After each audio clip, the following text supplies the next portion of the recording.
বিপিএলে ফিক্সিং ইস্যুতে এখন টালমাটাল দেশের ক্রিকেট, তবে ম্যাচ গড়াপেটার বিষয়টা এখনো আছে তদন্তের টেবিলে।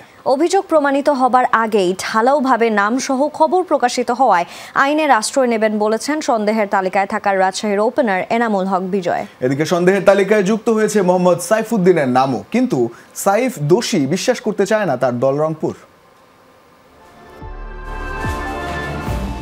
এবারের বিপিএলে আসলে হচ্ছেটা কি?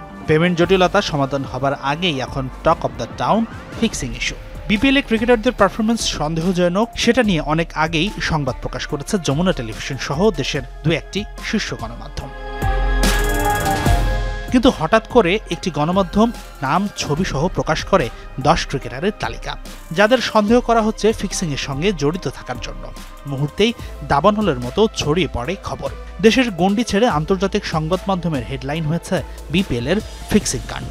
কিন্তু এরা যে ফিক্সিং করেছে তা কিন্তু এখনো প্রমাণিত নয়। পেমেন্ট জটিলতা, ফিক্সিং সন্দেহের পাশাপাশি আরেকটি অনৈতিক কাজ হচ্ছে ঢালাওভাবে, আর সেটা হলো বিসিবির গোপনীয় তথ্য গণমাধ্যম ও সামাজিক যোগাযোগ মাধ্যমে খুব সহজেই চলে আসা। ম্যাচ ফিক্সিং এর সন্দেহের মতো স্পর্শকাতর গোপনীয় বিষয়গুলো কিভাবে আসছে সবার হাতের নাগালে? এদের মধ্যে সবাই কি দোষী? যদি তদন্তে প্রমাণিত হয় এই ক্রিকেটাররা নির্দোষ, তখন কি হবে?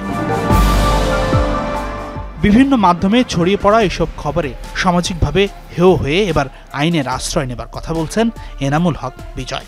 সারা জীবন সম্মানের জন্য ক্রিকেট খেললাম, এত কষ্ট করে ক্রিকেট খেলি, ন্যাশনাল টিমে চান্স পাই না, কত কষ্ট করে চলি, মানুষজন এরকম নিউজ করে, ভাই খুব কষ্ট পেয়েছি। আপনি তার আইনগত ব্যবস্থা নেবেন? তা তো অবশ্যই ভাই নিবই তো, কিন্তু সারা জীবন একটা কষ্ট থেকে যাবে যে এই ওয়ার্ডটা কেন শুনতে হইলো। এদিকে রংপুর খুলনা সবশেষ হওয়া ম্যাচের পর খবর ছড়ায় ফিক্সিং এর সাথে জড়িত নাকি মোহাম্মদ সাইফুদ্দিন। তাকে সন্দেহ করে নাকি অভিযোগ দায়ের করেছে খোদ তার নিজের ফ্র্যাঞ্চাইজি।